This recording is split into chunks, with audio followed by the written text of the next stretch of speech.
The White Bear Area Chamber of Commerce and On Location TV 19 are proud to present Your Business Matters, dedicated to your business needs.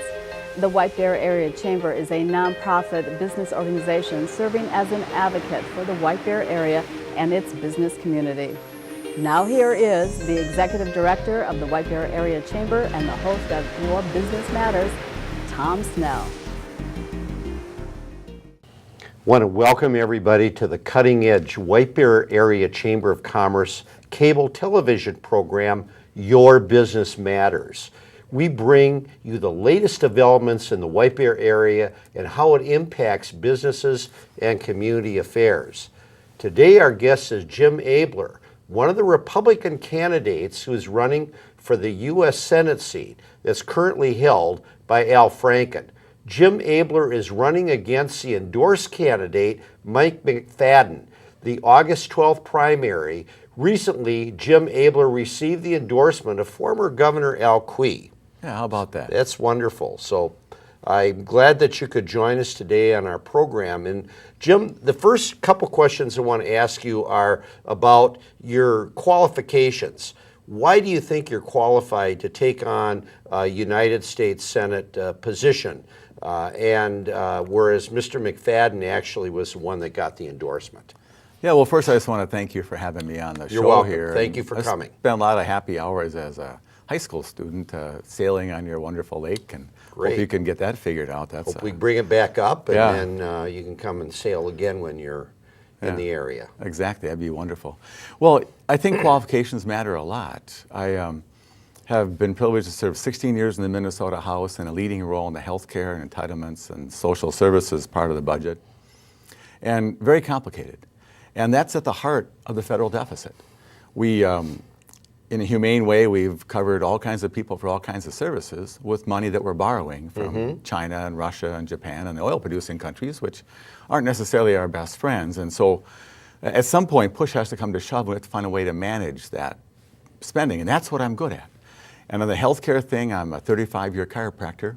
So you have small business experience. Oh, absolutely. And sometimes the clinic gets smaller than we expected, but it's after 2008, 2009, that was an interesting So you're not just a career politician. You're somebody that's also had experience in a competitive business environment. And I actually own and manage some commercial properties, so I see firsthand what Main Street businesses are up to, and they're challenged. And so I understand that a lot. And so there's an art to trying to pass a law and to work with in a legislative environment. And I think the key is you understand that there's other people out there who have ideas that they hold as firmly as you do. 16 years I've learned how to work in that environment and actually accomplish a lot. And I think that's my strongest capability. My opponent, who's a really nice fellow, has no such experience whatsoever. You know, one of the things that we seem to be focused on in Washington is this hyper-political environment. Yeah. You've got the Republicans and the Democrats, with the exception of a few individuals that are in Congress, don't get along. They don't seem to be able to get anything done. And we have some, what some people would say, some very serious problems that are coming to the floor, and one of them would be transportation funding, and I know that you've worked on that in the past. The gas tax. Let's look at the gas tax. Now, the federal government is responsible for some of the work that gets done on the federal highway system, and that's paid for by the gas tax. As our automobiles and other forms of transportation become more energy efficient, we bring in less money from gas taxes. So how do you deal with that? It might mean that you might have to raise taxes. Are you a Grover Norquist type of Republican? He's a person that said, I will never, ever raise taxes. Or are you somebody that would be willing to take a look at things and potentially look at solutions that may involve coming up with other revenue? I'm using the Highway Trust Fund as an example of that. Well, and it's going to go broke soon. In Minnesota, the federal one, yeah. Oh, okay. It's a very timely question. It's in trouble.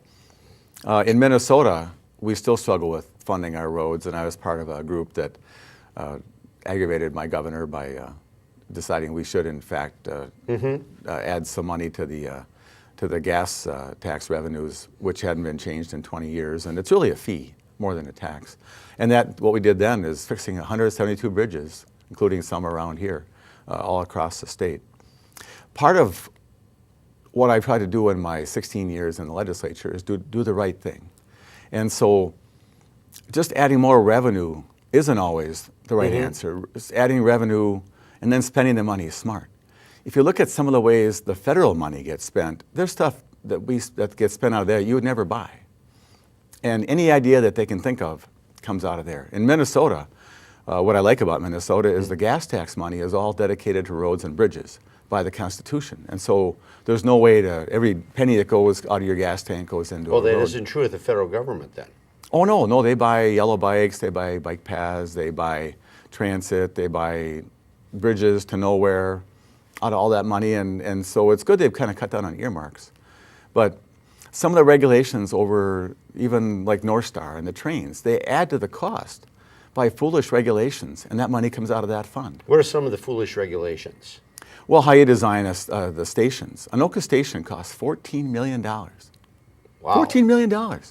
And so I'm thinking, well, couldn't we have a Starbucks come out there and let them pay for the heat and the maintenance? And there's no thought like that whatsoever. And that all comes out of this falling from the sky money. It might have something to do with these people don't have an aspect of what it takes to run a business. Yeah, so there should be some small business sense added to Washington. And in terms of what do you really have to do? When I did the managing of the human service budget, I coined the phrase in 2003, essential, important, and nice. Your Main Street businesses in White Bear do that every day. They're a little light. Well, I guess we're not going to buy the new flat screen TV for the reception. We'll keep the old flat screen, which works pretty well. If you're in government, why would you economize? And that's where the money goes. That's where the $1 trillion or $800 billion a year deficit comes from. Money that people just can't say no to. So we have to take a look at that. But you're not opposed to doing something with the gas tax or coming up with additional revenue then for transportation. So, yeah, I mean, you don't want the trust fund to go broke. No, you don't want it to go broke. But there has to be some restraint on the spending side and on the dumb regulation side. The small businesses, in fact, I heard a phrase about that. These new regulations that come out. You know who likes regulations? Big business. And the new, it used to be too big to fail. Now the saying is too small to comply. And so your mom and pop insurance companies and hardware stores and clinics have no means to comply. They have no staff. They don't have HR. They don't have research people, but all the big companies do. And so it's a competitive disadvantage to the small businesses. And that's something you got to remember when you get to Washington too, is how are the small businesses going to survive? How are the mid-sized businesses they're going to work? The engines of our economy going to do? How is White Bear going to do? Yeah. Well, one of the things that has affected smaller businesses, maybe a little bit more than larger companies, even with the so-called healthcare reforms, is the escalating cost of health insurance. Yeah. And it will probably continue to go up no matter what your position is or what somebody's position is on the reforms that have been done. So I want to talk a little bit about healthcare and health insurance. Sure. Do you think there are any practical things, first of all, that can kind of corral the increasing costs of healthcare in this country? Well, there's lots of things to do. And actually, Minnesota's been at the forefront. The whole Affordable Care Act, Obamacare thing, actually has thrown a wrench into Minnesota's health reform efforts. It's made it worse, made it harder. Again, too small to comply. And so costs are actually going up, related to the Affordable Care Act. And explain that. Well, they added some mandates that people, they're always nice to have, things that you have to cover. Some things are not things that people would ordinarily cover. Plans that comply just fine were a little out of compliance, and so the insurance companies and the health plans decided to get rid of those and now have these better ones. They never lose, by the way. The insurance companies, the health plans, they just pass it on to your Main Street people. And so as opposed to having a more a la carte plan where you could, with the employees, decide what it is you want, now you're stuck with, again, a federal Do you support the concept that everybody should be covered? I think people by should all some form be, of health care. they should all be free to be covered. There's a couple percent who just don't want it. There's a couple percent who just don't want it. And I believe in freedom as well. And I think that it should be affordable enough that people would elect to do that. But I'm uncomfortable with me telling you, you have to buy something. How about if I come into the emergency room and I don't have health insurance, and I come up with a $10,000 bill? Who's going to pay for it? Oh, we could change that law. The EMTALA law, which is the law you're talking about, is a law. That's a federal law. And so that could be adjusted to encourage people. And so just because you don't have it doesn't mean it's going to be free. I mean, that's madness. But the fact that I'm telling you have to buy a hammer at a hardware store, you would find that to be offensive. And so in Minnesota, we were almost at complete coverage. Half of the people that didn't have insurance could have gone up to the county to sign up for a state program. Oh, they could have. Yeah, if they would have just wandered down, leaving about 4%. And so the real uninsured population in Minnesota was 4%, half of which didn't want any. And the other 2 was the real issue.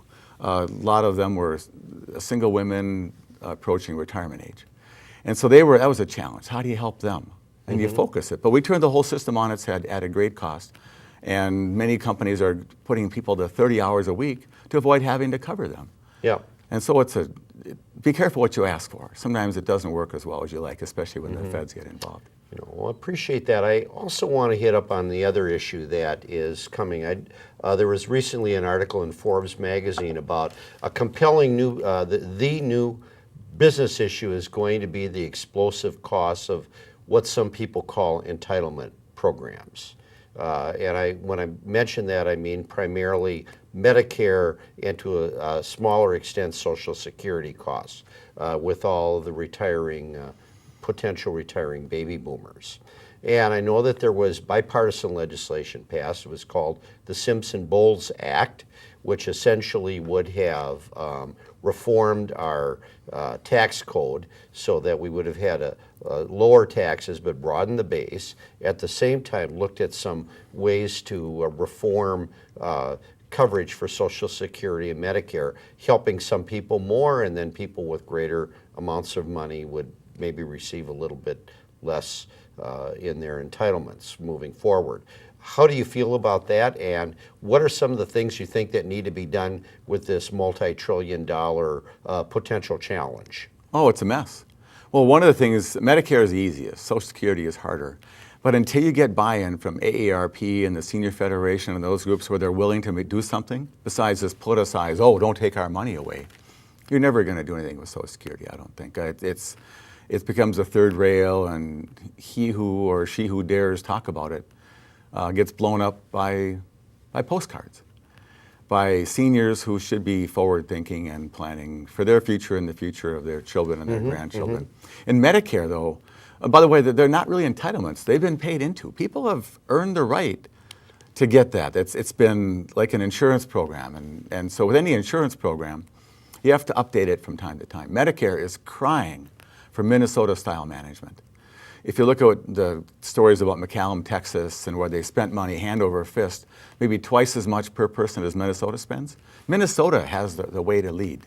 The healthcare reform that happened with President Obama and all that should have had more Minnesota flavor in it. The way we've learned to control our costs. We're amongst the lowest in the country. And so, but that wasn't what they did.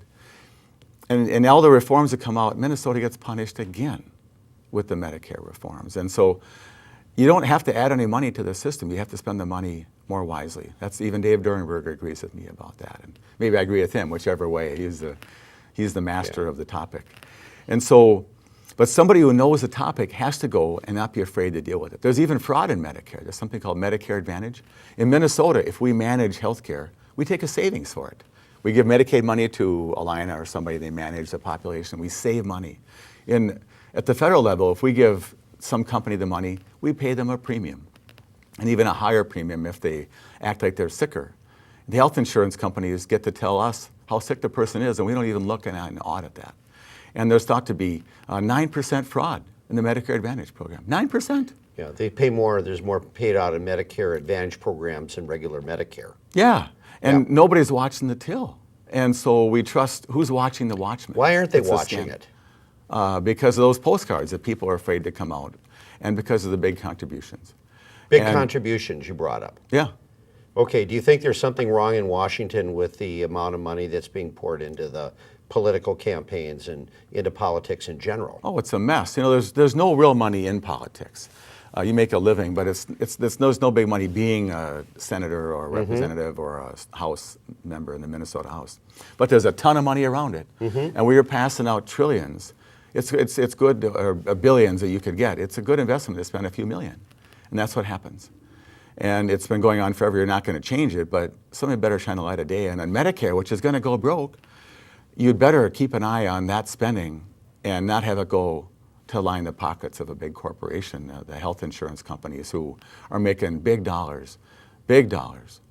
And that's what I know how to do, and I'm not afraid to do it. And you don't think your opponent is the type of person that can handle that then? It's not his topic area. He's a business guy, and I like him a lot. I wish he was my neighbor. But the business guys go to Washington thinking they're going to impose business principles on Washington.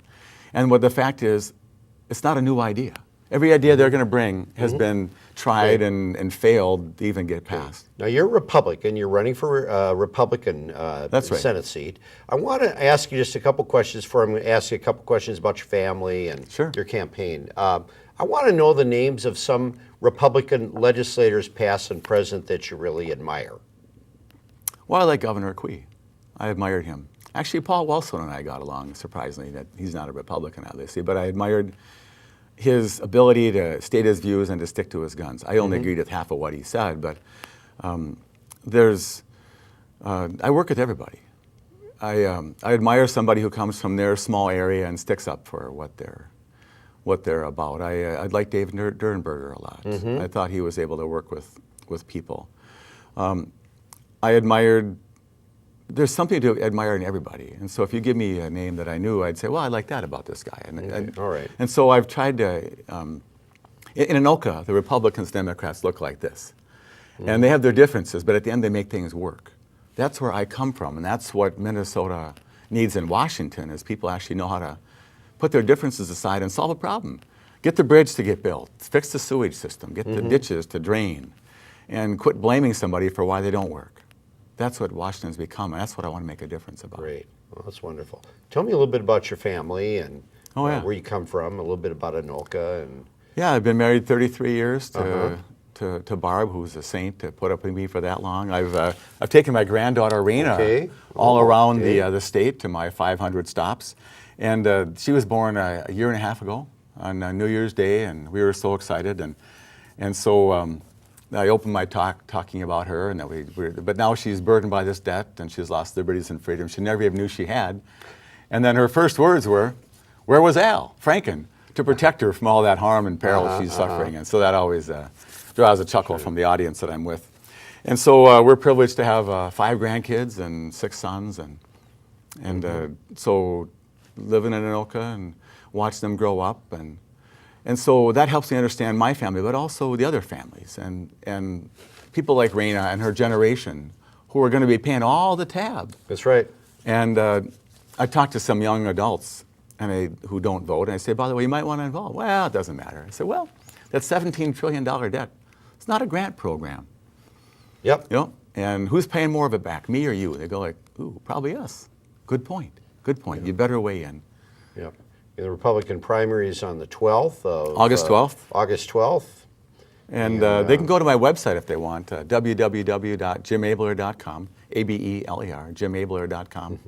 And it does matter. Primaries are lightly attended usually, especially summer ones. Yeah. People are thinking voting and not voting. And so, but it's very important. And you can even vote early. You can go to I think the city halls are set up for that, and certainly the county offices if you want to vote early. Okay. Well, Jim Abeler, thank you very much for coming to our program and it's always a speaking pleasure about the election coming up and what your positions are on some of the vital, important issues that we're facing in this country. Yeah. So thank you very much. Thanks. This has been a program produced by the White Bear Area Chamber of Commerce in cooperation with On Location TV 19. I'm your host, Tom Snell. Thanks for watching. Your Business Matters. You've been watching Your Business Matters. For more information on this program or the White Bear Area Chamber, visit www.whitebearchamber.com or call 651-429-8593.